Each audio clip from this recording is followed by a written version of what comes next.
Thanks for everybody for joining us today. Apologize for the Friday long weekend announcement at 5 o'clock. It's just when everything comes together, we'd like to get our news out, and that's when it happened to come together. So we're excited today to formally announce and introduce Craig Berube. Just to walk you through a short timeline and process here. It was almost 2 weeks ago, I guess, or just under 2 weeks ago that we sat here in front of you in our year-end press conference, and obviously I said at that time that the top priority was to find the next coach and the new head coach of the Toronto Maple Leafs. Really from that day forward, that's really what I've immersed myself into, and it's been sort of a nonstop process over that time. First step was really to identify a profile. Before we started to get out into the field and meet and talk with candidates, it was really to build a profile of the individual that we felt was going to come in and be the best fit. And really that's what we were looking here, is understanding what you have as an organization, what you think is the best fit, and then go and try to find the individual that fits those characteristics. After that, I met and talked with several individuals. I'm not going to necessarily get into names and whatnot, but I think it was upwards of 9 individuals that I met with or spoke with, and had obviously during that time had a chance to speak and meet with Craig and spent a lot of time with Craig. And as I went through the process with other individuals, it kept coming back to Craig.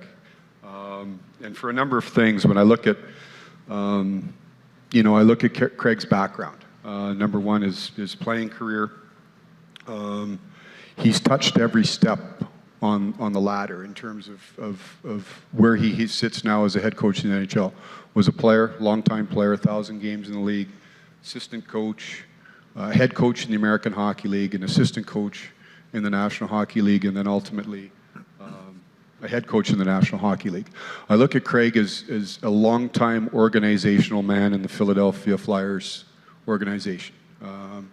That to me is meaningful. Craig had been there, had done every job in a rich tradition franchise such as Philadelphia. Really the first time he ventured out of that organization was to one other organization, St. Louis, who I consider one of the most successful teams over the last decade. He won a championship there. The homework you do with people that worked for, and played for Craig is you have players that, to me, talked about how they would go through a wall for him. The connection that he had with his players, the accountability that he had with his players, the bond that he was able to build with staff. Ultimately, character matters. Character matters. It matters with your team, and it matters most importantly with your head coach. I look at Craig, and ultimately what brought me back to him was his leadership, his ability to build teams and have a team-first concept, his ability to connect with players, and his ability to hold people accountable. So it gives me great pleasure and an honor to introduce the next head coach of the Toronto Maple Leafs, Craig Berube. Thank you. First, I want to thank Brendan, ownership, for giving me the opportunity to be the Maple Leafs head coach. It's a huge honor, obviously. Great franchise, original 6. I had the opportunity to play here for a little bit way back in the day, and it's nothing but first class here in a first class organization, and I'm very honored to be the head coach. Thank you, Coach.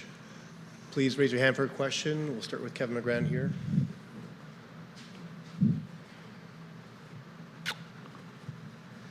Craig, welcome. Nice to meet you. Just wondering what you think of the team that just finished this season. Obviously, there's a lot of speculation about change. Mitch Marner, John Tavares. What do you think of what you saw, and what do you think of the core players that you have going forward? Well, that was one of the attractions. The core player group is great here. I mean, they got some great players here, and that was definitely one of the attractions to come and coach this team. You know, watching the playoffs this year with them, I thought that, you know, there's already that change kind of going on with how they want to be built and play, and that's Brad bringing that in. And again, you know, talking with Brad and Brendan in the conversations, we're on the same page, and I think that's important. And again, that was one of the big attractions is, you know, we got some real good players here. Lance? Craig, can you talk about who has reached out to you so far on the team and who you have maybe spoken to as well in the past 3 days since you were named? Yeah, I've made contact with most of the team, to be honest with you. You know, on the phone, met some guys in person here too, but I've talked to pretty much everybody on the team already. It's been great support. I'm looking forward to working with these guys. Terry Koshan? Hey, Craig. Welcome to Toronto. Yeah, thank you. The Leafs are known for 100-point seasons under Sheldon Keefe. Couldn't get it done in the playoffs. What in your mind has to be different once we get to next spring, and how do you get to the group to a spot that it hasn't been to yet? Repeat that question again. Just the Leafs have a history of 100-point seasons, three in a row now under Sheldon. Couldn't get it done in the playoffs. What can you bring that'll help that team get over that hump, do you think, once the playoffs begin next spring? Provided the Leafs are. Yeah, well, that stuff's in the past, to be honest with you. I'm focused on now and the future, and you know, I'm going to obviously bring my own style here and how we want to play the game. And again, you know, Brad and Brendan are on board with that. They don't think a lot similar to myself, and you know, so all I can do is focus on now and going forward. How we want to build the team here and how we want to look on the ice. Mark? Brendan, over here, there was video of you and Craig dropping the gloves back in the day, making the rounds over the weekend. I'm curious, what are your memories of playing against Craig, and what stands out to you about him as a coach? Yeah, I've seen that video, and I remember. Look, I've probably had hundreds of fights in the NHL. Craig probably had more than 200 fights in the NHL. I remember that one in particular. I think I was around 19. When I came in as an 18-year-old, I was playing in the bottom six and playing a lot against Craig. And then about halfway through my second year, I got put on the first line and doing really well in the first line. And Craig came up to me at the end of a game and said, well, I guess you're not going to fight us guys anymore. And I said, let's go. And at the end of the fight, I said, you know what? He might have had it right. Maybe I should stop doing that. But he was a competitor. He was a guy that you always knew when he was on the ice. And he's translated that to his career in coaching. You know, we had more than that run in itself as well. Like throughout our careers, we had a Stanley Cup final against each other later on in the 90s. And he was just a guy that played a long time and played the same way a long time, and was a great teammate. You know, and going through this process, bringing it back to us searching for our next head coach, the more people you dug into and the more layers that more information you got, the feedback was even more positive. It just felt like things that we were hoping for, things that we saw were confirmed. I thought it was interesting that it was specifically with some of the players that we reached out to that have played for him, and it was first liners, it was fourth liners, it was, you know, Canadian guys, it was European guys, players that played different styles and had different backgrounds, and yet they all came back to us with the same message, that he's a great coach, a great person, and as Brad said, I'd go through a wall for the guy. So it was impressive as we went through the interview process, what we learned more and more of Craig. David Alter in the middle there. Hey, Craig. Yeah. There were a lot of teams reportedly interested in you. You spent the year kind of waiting it out. What was the driving force that led you to picking Toronto and Toronto picking you? Well, obviously, if you look at the roster, you know, first and foremost, I mean, like I talked about, there's some great players here, and a great opportunity to build a team that, you know, can move forward and become something, you know, I'm not better, but, get over the hump a little bit here. And the other thing is, again, you want to work with good people. And beside me here is great people. And again, thinking this a lot like I do on how we want to build a team and how we want to play. So, I mean, that's the attraction. And then also, anytime I think, for me personally, a Canadian-born kid, you get a chance to coach Toronto Maple Leafs. For me, I'm going to jump on that. Steve Simmons, middle row there. Craig, hi, Steve Simmons from the Toronto Sun. How are you? Good to see you again. You too. Last time I think was in the dressing room here as a player. Oh, Not here. Give or take a Big week. rink. Yeah. You've played for some really interesting coaches over the years. Yeah. You've coached with some really interesting coaches over the years to get to this point. Who have had the greatest influences on you to get to where you are, and who have you learned the most from? Yeah, there's a few guys. I think first and foremost, when I broke into the league as a player, Paul Holmgren was an assistant coach, became a head coach. And then when I retired and I started coaching, Paul Holmgren and Bob Clark brought me in as a coach. So, Paul was a real mentor for me as a young player. Similar style to him, but he was a better player. But, he just mentored me really well as a player and as a coach. Learned a lot from him. He was great to me. John Stevens was my first coach, head coach in the Philadelphia Phantoms, and I became an assistant coach under him. And he taught me a lot about the game and coaching. And also Ken Hitchcock was down the hall, so Hitch was available all the time. And Hitch and I go back to junior days. So in St. Louis, I was working with Hitch daily. He was a consultant, so I've been around Ken Hitchcock a lot, and obviously he's a great coach, and learned a lot from all these guys. So, I think those three guys had a big impact on also my playing career and my coaching career. Top row here, Sean Leothon. Craig, how you doing? Good. When you coached against the Leafs, what were the areas you identified to try and beat them, and how would you change this team?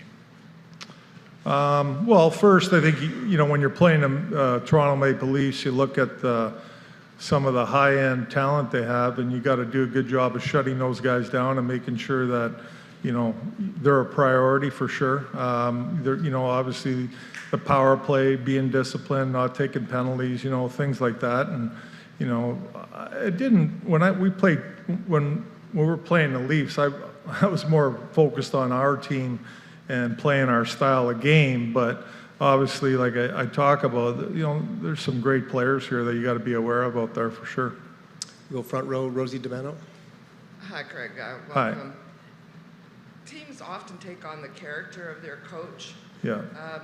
So I was wondering, what does a Craig Berube team look like? How does it play hockey? Well, listen, first, competitive. We don't want to get outworked ever. We want to be highly competitive every night, and it's all about the team for me. That's one of the things I really focus on, and that's part of building a team. Everybody's important on the team. Everybody's got to be used on the team, and they all have jobs and roles on the team, and that's a real important aspect for me. We want to play a north game. We want to play fast. We want to be a heavy team. When I talk about heaviness, it's not running guys through boards and fighting and all that stuff. Listen, the game's changed, but you still have to be strong on pucks. You got to win puck battles. Those are priorities for me, and just playing predictable and north, and playing as fast as we can. Structure is huge, and we got to have structure in all three zones, and that's going to be a priority. Middle row here with Dave McCarthy, NHL.com. Hey, Craig. One of the hallmarks of your coaching ability seems to be your ability to hold players accountable, but to do it in a constructive fashion. How have you determined is the best way to hold players accountable, but keep everybody moving in a positive direction while doing so? Well, first, to hold players accountable and for players to understand the accountability, you have to form a partnership throughout. I think it starts in the summertime. getting to know these players, them getting to understand what I'm all about and how I'm going to coach and how I'm going to coach each individual and the team. And, you know, so then when you have to hold the player accountable for whatever, and it could be ice time, it could be whatever the situation is, they understand it more. And communication is huge.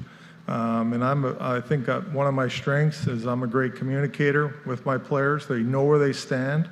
You know, I'm going to tell them when they're playing well. I'm going to tell them when they're not playing well. I'm going to tell them if things that need to be improved upon. There's all types of things. So accountability is accepted almost by your players when you have that partnership. We'll go top row, Jonas Siegel for Athletic. Brad, you mentioned up here. You mentioned building a profile for a coach. What did that profile look like? It started with, I think, and Craig just touched on it now. I think I touched on it when I came in here. The importance of team, and it sounds motherhoodish, and it sounds a little bit cliche-ish. But number one, you need everyone, right? We've talked in this market here. This is not about 1, 2, 3, 4, 5 people. It's about a team. It's about the Toronto Maple Leafs, and the outside can use all catchy phrases about core 4s and 5s and 3s and 4s and 5s. It's about a team and the ability, number one, to build a team, the ability to connect with players. I think Craig put it well. You know, we all talk about accountability. Accountability is, the ability to hold people accountable, push people. Those are really important things, because really at the end of the day, we're all watching what's being played right now. It's real difficult, right? To have success at this time of the year is very difficult, and you've got to be able to push people into uncomfortable positions and into uncomfortable things. Well, to me, you have to connect with people first. There has to be a partnership, a relationship, and a trust. And so that was part of the profile. I think in a lot of ways, somebody that can command respect. Presence is an important thing for me. Craig, to me, you either have it or you don't. Craig has it. And then when you really talk with people around the game, people that I trust, people that I know, his ability to teach, as one former teammate and one former coach of his said, he's quietly brilliant, right? So he knows the tactical part of the game. So those are all the areas that I think are really important, and certainly feel Craig touches all those areas. We'll go middle row here, Matt Larkin, Hockey News. Brad, you mentioned being pleased, getting the sense that players want to go through a wall for Craig.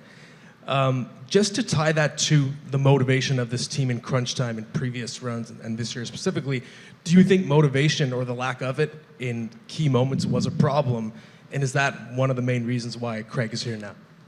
No, and I don't want it to be taken. When I talk about things that I was looking for or things that I think are important, please don't insinuate that we didn't have that before. I said it today. I think Sheldon Keefe is a wonderful coach. I think he's a tremendous coach. I think he's going to do great things in this league. And I think he's an even better person. So that's not, don't take one for thinking that we didn't have the other. I just think it was time. We needed something different. We needed a different delivery, a different voice giving the delivery. And like I said, Craig comes at it in a different way. And, listen, I've been here a year, but I understand. We've been here as an organization for a number of years. And so all you got to keep knocking on the door. You got to keep knocking on the door.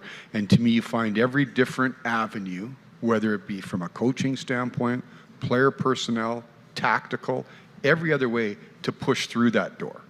And to me, Craig, like I said, I was as we started this process, I think we were very fortunate to have somebody of Craig's ability available. That doesn't happen all the time. And I just think he's a great match. I think he's just a perfect fit for the group where we're at right now. Steve Simmons, middle row. Craig, I've virtually every coach I've ever spoken to says you're only as good as your goaltending.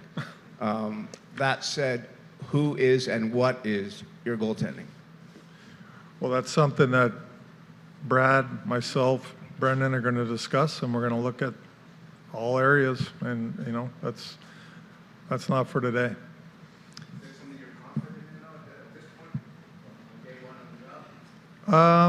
Yeah, but again, like I said, that's not for today to discuss. That's discussions that we're going to have here going forward, and hopefully we'll figure that out soon. I think just to piggyback on that, Steve, obviously as part of this process, you go through roster, of what we've got right now. Craig giving me his thoughts, me giving him my thoughts. But, today's day one of, we're going through the process of how we build a team. We're going to start digging in today from everything from, obviously we have a staff to look at, and Craig will have those discussions with guys that are here and figure out where we go from there. And then most importantly, dig right into our roster and start get to work on that. Middle row here, Elliot Friedman. Craig, you've always been praised for your honesty and your bluntness. Do you think at all when you come to a market like this one, you have to be careful about how much you use it publicly? Because, we jump on a lot of things here that get used and parsed. Have you thought about that at all? Yeah, and I don't really bring that up publicly very often. I could think of a couple times I have done that, but for the most part, it's all internal. It's with my players, management. But I keep that stuff internal for the most part. Up top row, Greg Ross. Right here. Craig, are there any additional challenges for coaches coming into a market like this where the team's number one? There's a lot more media attention, a lot more social media attention these days, and probably a lot more demands on your roster of players. Oh, there is for sure, and I think that's all part of the job. And if you want to come here and coach, then you already understand that, and which I do. And like I said, I get all that, but I'm still it's not going to be weighing on my shoulders at all. We're going to do two final ones, Kevin and then Terry. Brad, Craig referenced the talent that's here is one of the reasons that he really wanted to come here. Where does things stand with some of that talent come July 1st? You've got Mitch Marner, possible extension or something else, maybe John Tavares and Domi and Bertuzzi, who proved to be quite important players in the playoffs. Where do things go with those guys? Yeah, great questions, Kevin, and we'll see is I guess with the answer. We haven't got to that really.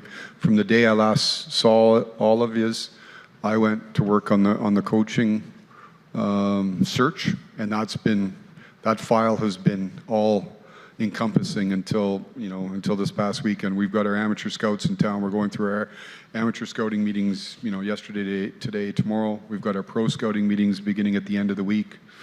And then we dig into our player personnel. And as I said, at the end of the year, we're going to look at everything. We've got some really good players, and we don't want to lose sight of that, lose sight of the fact of that. But, now Craig and I will sit down and we'll start to dig into all the other areas that,